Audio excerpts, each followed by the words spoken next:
So in this video, we're going to look at the Anarchy, period in British history which was a lot of chaos and conflict, and it was a struggle for power.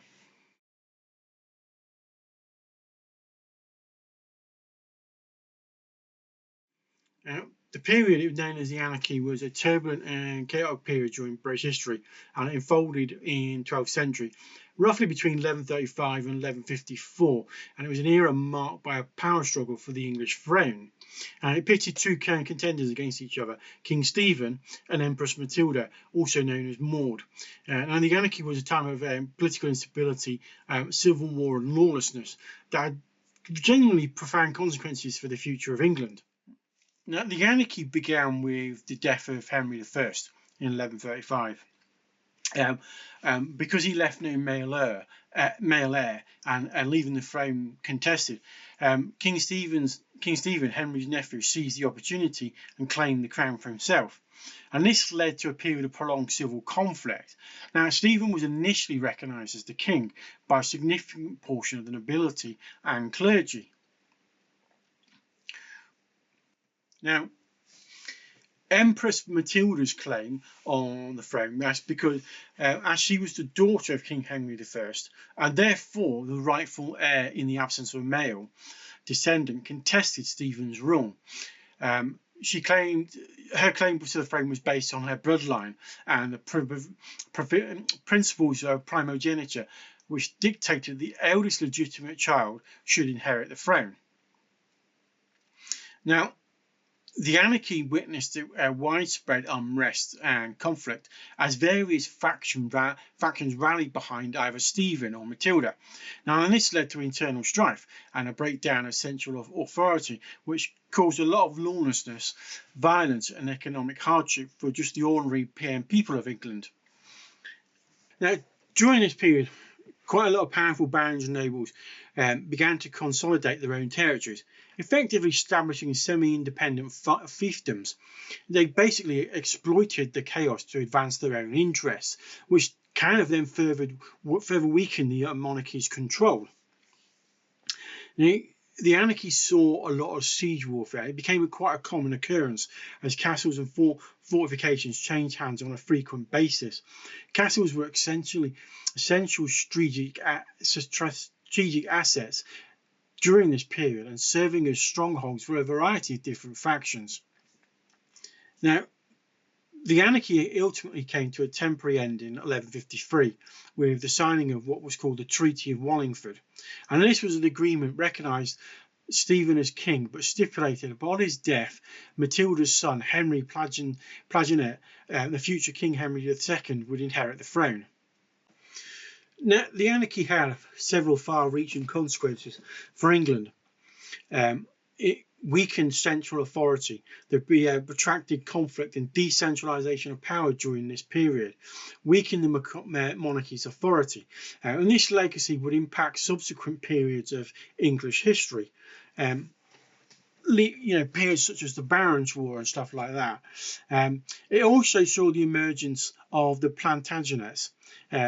The Treaty of Wallingford marked the ascendancy of the Plantagenet dynasty, with Henry Plantagenet eventually becoming King Henry II in 1154. His reign would bring about significant legal and administrative reforms. It was also during this period of the Anarchy that played quite a big role in the development of the Magna Carta, a foundational document that sought to limit the power of the monarchy and protect the rights of the nobles and the church. The Magna Carta would eventually become a cornerstone of English constitutional history. The Anarchy saw the rise of regional autonomy as local lords and barons gained greater control over their territories, setting the stage for a more fragmented feudal system that would eventually lead to things like the Barons' War. The Anarchy period in British history was a time of tumultuous conflict, lawlessness and political instability. The struggle for the English throne between King Stephen and Empress Matilda resulted in significant consequences for the future of England, shaping the trajectory of the monarchy and the development of English constitutional and legal norms. While the anarchy itself eventually came to an end, its effects on the evolving power dynamics and governance structures within England endured for centuries to come. And it led to things like the development of the Magna Carta. It was partly a consequence. Barons' War was partly a consequence of that. As the barons gained more power and stuff, stuff like that, and it had ramifications for several years after, and affected medieval Britain for quite a significant period of time. An anarchy period is quite an interesting one, and it's just, I don't think it's covered by many people. I think a lot of people sort of gravitate towards the Barons' War rather than the anarchy. But the anarchy basically was part of the reasons why we ended up with the Barons' War, in effect.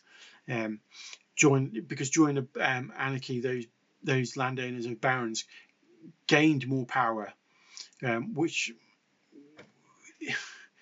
I think gave them a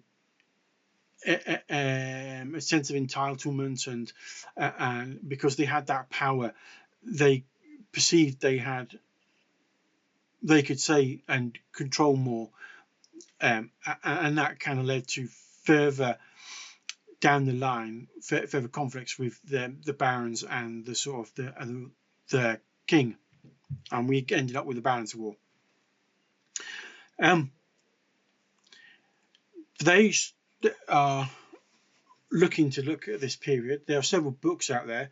There's also a television series, a medieval mystery whodunit or detective series called Cadfael, which is based on a series of novels, which is set in the sort of tail end of the anarchy period.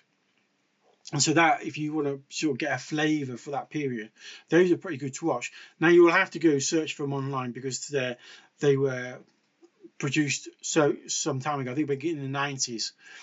So you'll now find them online or on apps, such as, I think, UK Drama might be one of the ones that show it. So yeah, you'll have to do a bit of a search for Cadfael, the television programs. But they are nice. They are quite good ones to watch, and they give you kind of a flavour of that period. Miniature-wise, the War Games Atlantic have just brought out Age of Chivalry box. These guys, and whilst it's 1150, which is sort of like the tail end of the anarchy period, because then the anarchy ended sort of like 1153, 54. They will work for slightly earlier. It's just perfectly fine. You can get away with it, and that's a good kit for your foot knights. They will be bringing out more miniature kits. I think Foot Sergeants is next box coming out, and then there's a variety of manufacturers out there that produce metal miniatures for it. Rules wise, you've got plenty of rules out there. Lion Rampart was a good one to go for. You could use Barons' War rules. The weapons hadn't changed at all in that, between the periods, so you could get away with using Barons' War, the rule set for Barons' War for Anarchy. So yeah, there's plenty of scope out there to recreate the Anarchy period, and it's a good period. If you're into castle sieges, this is a good one to play. There were quite a few sieges during that period, and like I said earlier in the video, castles and fortifications changed hands a lot during the Anarchy. So if you want to play out a castle siege or two, this period's quite a good one. There's quite a few out there to look up and research. Anyway, that's all for this video. Don't forget to like and subscribe, and I'll see you next time.